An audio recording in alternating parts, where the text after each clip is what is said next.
Ancient epic The Weird Origins of the Cult of Dionysus topic. The weird origins of the Cult of Dionysus. The truth behind the frenzy. Imagine this, men and women tearing apart live animals with their bare hands.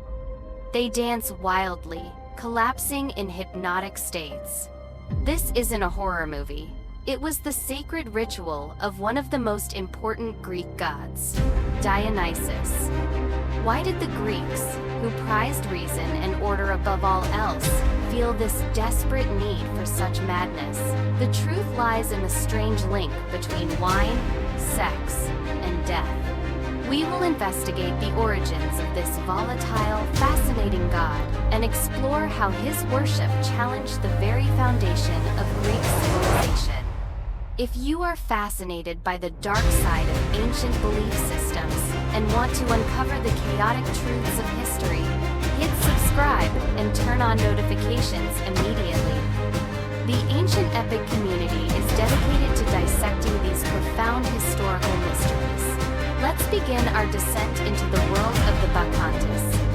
Setting the context. Order vs. Chaos.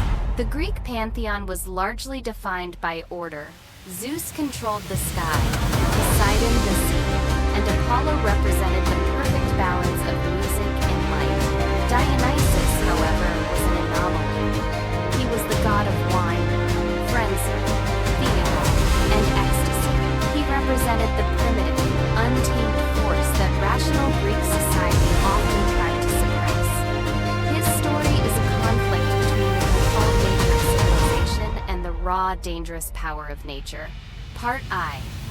The foreign god and the power of intoxication. A god from the outside, Dionysus, was often considered a latecomer or a foreign god, possibly arriving from Thrace or the Near East. His arrival often brought chaos and resistance, as his worship was fundamentally different from the orderly civic rituals performed for Athena or Zeus.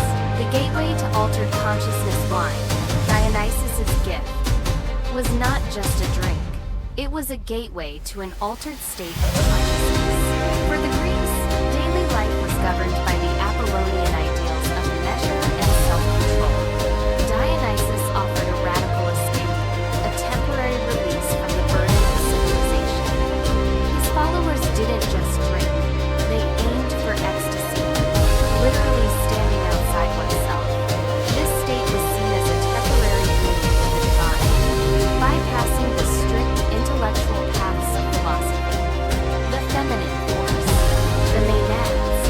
His most devoted followers were the Maenads or Bacchantes, exclusively women who left their domestic, structured lives to run wild in the mountains and forests. In a highly patriarchal Greek society, restricted women's roles, this cult offered radical freedom.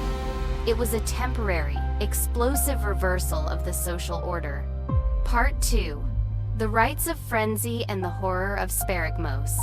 The secret of the Bacchanalia. The true power of the cult lay in the Bacchanalia secret, nocturnal rites held away from the polis.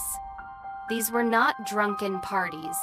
They were structured, emotionally violent ceremonies designed to induce genuine frenzy.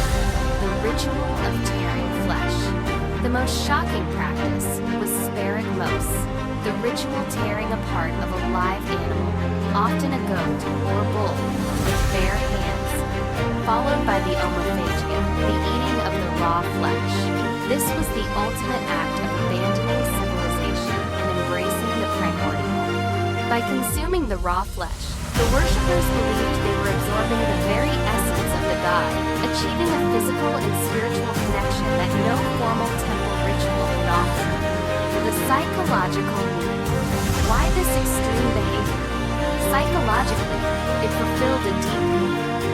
After the structured, often stressful reality of Greek life, the Maenads needed an outlet for aggression, emotion, and instinct.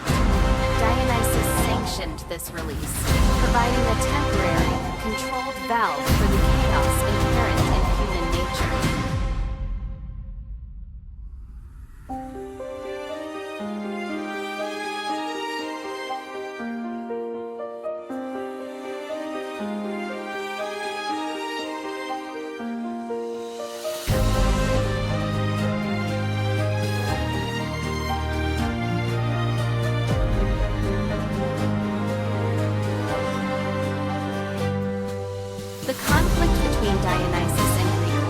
one of the most profound struggles in ancient history.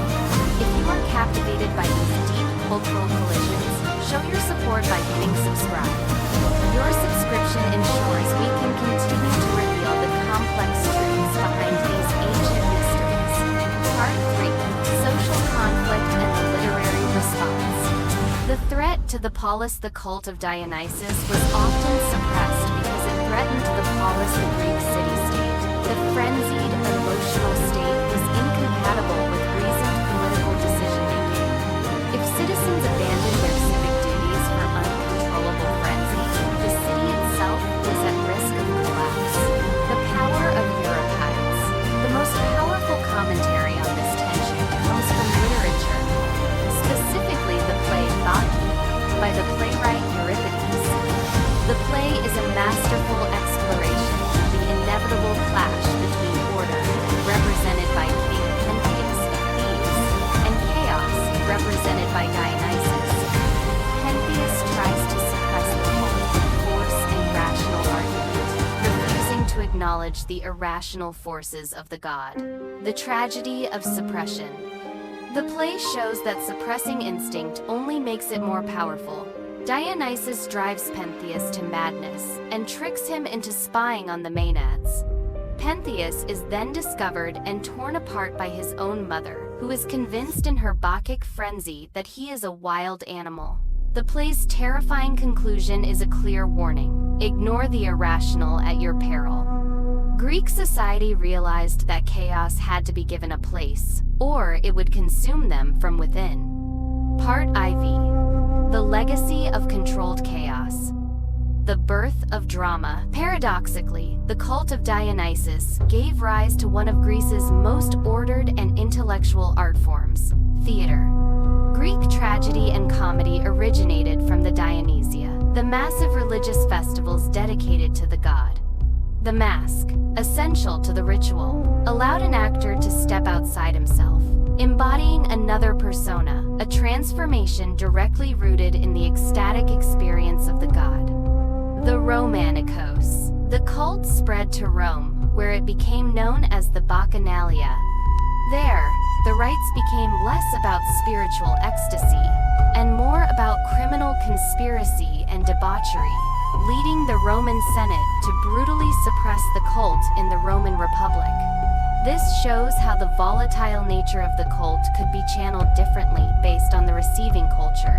The necessity of chaos. Dionysus survives, not because he was the most powerful god, but because he was the most necessary. He was the shadow of Apollo. He provided the necessary counterbalance to the rigid logic of the Greek world. His acceptance meant that the Greeks finally acknowledged that human nature is not purely rational. It requires release, emotion, and even ritualized chaos to maintain sanity and stability. The ultimate survival of Greek civilization lay in its ability to contain, rather than eliminate, the wild spirit of Dionysus. The story of Dionysus is a perpetual reminder that beneath the marble temples of order, the wildness of nature always waits. Do you believe modern society allows enough space for this necessary chaos?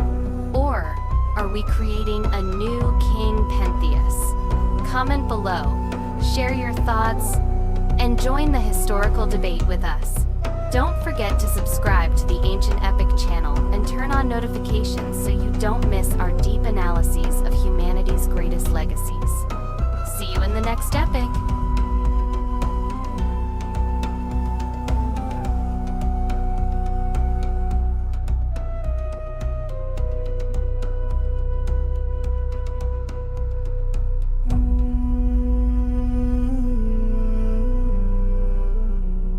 Part V: The Greatest Death and the Posthumous Curse.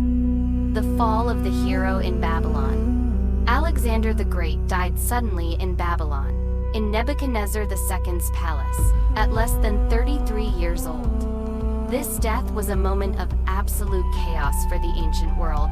Everything Alexander had built with blood, sword, and myth collapsed due to an uncontrollable biological weakness.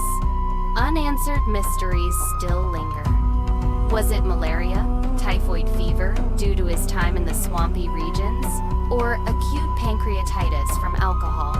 Or was it poisoning? Later sources speculated that his generals, fearing his increasingly autocratic and culturally syncretic rule, conspired to use a powerful poison, perhaps a concoction from the Styx River. A detail of literary tragedy. Whatever the cause, the event exposed the fatal flaw of the empire: the lack of institutional mechanism. Institution versus myth. Alexander failed to create a system that could survive his individual departure. The later Roman Empire would last for centuries because it was built on laws, a senate, and succession mechanisms, a robust institution. Alexander's empire was built on one person, one singular will. When Alexander lay dying, the simple question, "Who will succeed you?" had no clear answer. He was asked who he wished to inherit the empire. His alleged final answer was, "To the strongest of you." The tragic truth. That answer was not a grand prophecy. It was a recipe for civil war. The Wars of the Diadochi.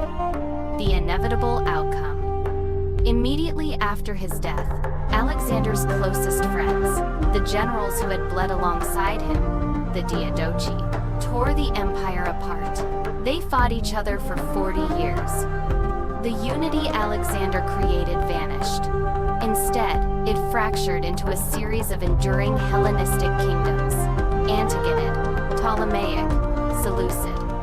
Analysis. This is the curse of individualism in history. Alexander proved that personal genius can create everything in one generation, but only enduring institutions can sustain them through multiple generations.